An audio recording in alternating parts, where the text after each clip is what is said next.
હવામાન વિભાગે કરેલી આગાહી મુજબ વરસાદી વાતાવરણ વચ્ચે ભારે કરંટના લીધે વેરાવળનો દરિયો ગાંડોતુર બન્યો છે, જે દરમિયાન ફિશિંગ કરી પરત વેરાવળ બંદરમાં આવી રહેલી બોટ કિનારાની નજીકમાં જ દરિયાની ઉછળતી લહેરોમાં ફસાઈ જઈ પલટી મારી ગઈ હતી। આ કપરી પરિસ્થિતિમાં બોટમાં સવાર ખલાસીઓને સ્થાનિકોએ જીવના જોખમે દોરડા વડે બહાર કાઢ્યા હતા, જેથી સદનસીબે જાનહાનિ ટળી હતી, પરંતુ બોટમાં નુકસાન થતાં બોટ માલિકની આજીવિકા છીનવાઈ જતા માછીમારો ચિંતામાં મુકાઈ ગયા હતા।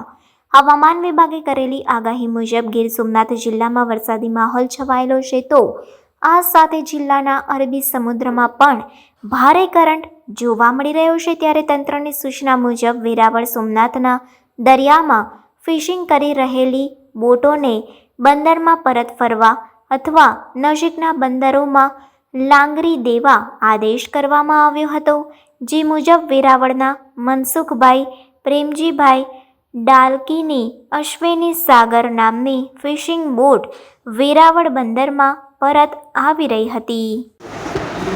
દરિયામાંથી આવતા આવતા મશીનનો પટ્ટો તૂટી ગયો, મશીન બંધ પડી ગયો અને બોટ પલટી મારી ગઈ। અમે 8 જણા ખલાસી હતા અને 4 જણા અમે તરીને નીકળ્યા। કેટલા બાકી તમારા માણસો કેટલા બાકી? 4